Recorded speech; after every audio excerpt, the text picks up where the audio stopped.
প্রিয় দর্শক, আসসালামু আলাইকুম। মিডল ক্লাস মানুষের জন্য একটা ইজি স্কেপ হলো দেশ থেকে বাইরে চলে যাওয়া। মিডল ক্লাস মানুষের জন্য দেশ থেকে বাইরে চলে যাওয়া যেন এক প্রকার সহজ স্কেপ রুট। নিজের দেশে সীমিত সুযোগ সুবিধা, অনিশ্চিত ভবিষ্যৎ আর প্রতিনিয়ত জীবনের মৌলিক চাহিদা পূরণের লড়াই থেকে মুক্তি পাওয়ার জন্য অনেকে পা বাড়ায় উন্নত দেশের দিকে। বাইরের দুনিয়া, বিশেষ করে উন্নত বিশ্ব, অধিকাংশ মানুষের জন্য তুলনামূলকভাবে আরামদায়ক জীবন নিশ্চিত করে। সেখানে বেশিরভাগ মানুষই মিডল ক্লাস, তবুও তাদের জীবনধারা বাংলাদেশের মধ্যবিত্তের তুলনায় অনেক বেশি সুবিধাজনক। উন্নত দেশে গাড়ি বাড়ি কেনা বা ব্যক্তিগত পরিবহন ব্যবস্থা রাখা কোনো বড় ব্যাপার নয়। সেখানে স্বাস্থ্যসেবা, শিক্ষা, নিরাপত্তা, এমনকি অবসর কাটানোর জন্য পর্যাপ্ত সুযোগ থাকে। মধ্যবিত্তদের জন্য মানসিক চাপ বা জীবনের মৌলিক চাহিদা পূরণের জন্য প্রতিনিয়ত সংগ্রাম করতে হয় না। বাংলাদেশের মতো লোডশেডিং, তীব্র যানজট কিংবা আর্থিক সংকটের মতো বিষয়গুলো তাদের জীবনে বিরল। তাদের ডিফল্ট লাইফস্টাইলই এত উন্নত যে বাংলাদেশের মধ্যবিত্তদের স্বপ্নের জীবনও সেই মানদণ্ডে অনেক পিছিয়ে। আর তাই দেশ ছেড়ে বাইরে যাওয়ার সিদ্ধান্ত যেন সহজ এবং যৌক্তিক মনে হয়। কেউ কেউ উন্নত দেশের আল্পস পাহাড়ে কফিতে চুমুক দেওয়ার স্বপ্ন দেখে, আর কেউ হয়তো একটি আরামদায়ক অ্যাপার্টমেন্ট আর নিশ্চিত জীবনের জন্য দেশ ছাড়ে। কিন্তু তাতেও একটা সমস্যা আছে, আর সেই সমস্যা অন্য জায়গায়। এত আরামদায়ক জীবন পেতে হলে একটি বড় মূল্য দিতে হয়।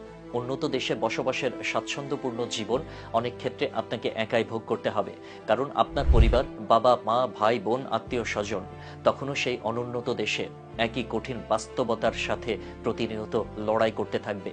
যে মানুষটা মিডল ক্লাস সেন্টিমেন্ট নিয়ে বড় হয়েছে, তার জন্য এই বিচ্ছিন্নতা সহজে মেনে নেওয়া কঠিন।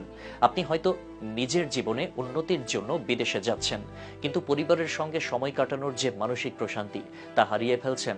সুইস আল্পসে বসে কফিতে চুমুক দেওয়ার মুহূর্তে ভালো লাগা তৈরি হলেও সেই ভালো লাগা খুব অল্প সময়ের জন্য। পরের মুহূর্তে হয়তো মনে হবে, আমার মা যদি এখানে থাকতেন কেমন হতো। পরিবার থেকে দূরে থাকা মানে শুধু শারীরিক দূরত্ব নয়, বরং মানসিক টানাপোড়েনেরও শুরু। তৃতীয় বিশ্বের কোনো দেশে জন্ম নেওয়া যেন এক ধরনের অভিশাপ। উন্নত বিশ্বের জীবনমানের সঙ্গে তুলনা করলে আমাদের দেশের জীবন যেন অনেকটাই সংকীর্ণ। এখানে মানুষের জীবনের 5টি মৌলিক চাহিদা, খাদ্য, বস্ত্র, বাসস্থান, শিক্ষা, স্বাস্থ্যসেবা, নিরাপত্তা, পূরণ করাই যেন এক ধরনের লাক্সারি। মধ্যবিত্তদের মধ্যে যারা উচ্চাকাঙ্ক্ষী নয়, তাদের চাওয়াগুলো সাধারণত অনেক বাস্তবসম্মত। তারা দেশের জন্য বড় কোনো পরিবর্তন আনার স্বপ্ন দেখে না।